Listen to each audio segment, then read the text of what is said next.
Hey. Hi, I'm Margie Lynch. Wada is my skin name. And I'm here with two of my nieces. We're talking about climate change, I think. Or anyone trying to support uranium mining as a means to combating climate change, I think that's not the right answer. My name's Connie Craig. I'm a Kamara skin. I come from Central Islander people. We're part of the Andulya Aboriginal native title holders of Alice Springs. So our families, we got connections with Maralinga country too. I know, well, for my family anyway, through my grandmother's, great-grandmother's side, comes from Udnadatta way, and met people over the years that live out in that country, and was at Maralinga when those atomic bombs were being set off, those tests were being conducted. They're exploring for the uranium deposits on Arunda land all over our country, here in Central Australia. We've had no experience whatsoever with uranium mining prior to now, or uranium in any way, shape or form. We don't know anything about it, but our understanding is, as was mentioned before, it's harmful, it's poison. It's not good for the land or the environment or for people. Aboriginal people, Indigenous peoples who connect with the land and the environment and with all plants and animals can see quite clearly the effects climate change has had on our lives, has had on the cycle of life. We know what the long-term effect will be, seeing what's happening in other countries around the world and the effects of uranium mining on the people that belong to the country. It's pretty scary, and thinking that could be the reality of our lives soon. This mine is just there on the outskirts of our town, right there on our back doors. And what about our health? People around here are going to end up getting sicker than what they already are. We've got enough health issues going on without them adding uranium-related health problems to it.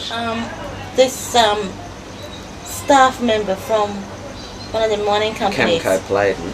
Yeah, and what she was laying the guilt trip on all the families in the meeting. What about those poor people in Norway who are running out of energy resources? Hello, you're talking about Norway. What about our families here at Whitegate? They got no power, no running water, and that's our concern, is people in our own backyard.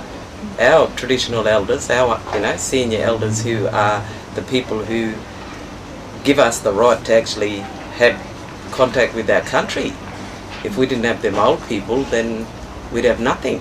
But I think that when you mine uranium, you're creating further waste, and you're making a stockpile on top of the Earth's surface, or what they're talking about now is storing that high radioactive waste into the ground.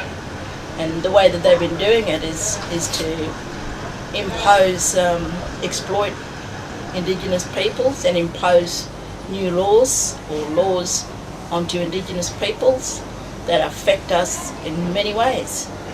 It affects your social and emotional well-being. Like looking at alternative energies, instead of looking at digging up the ground and taking this uranium out, which is a poison that has waste attached to it at the end of its use, that can't be destroyed in any way, shape or form, but has to be stored.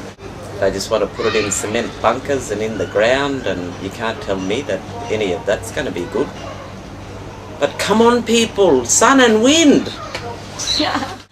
No, I just don't get it.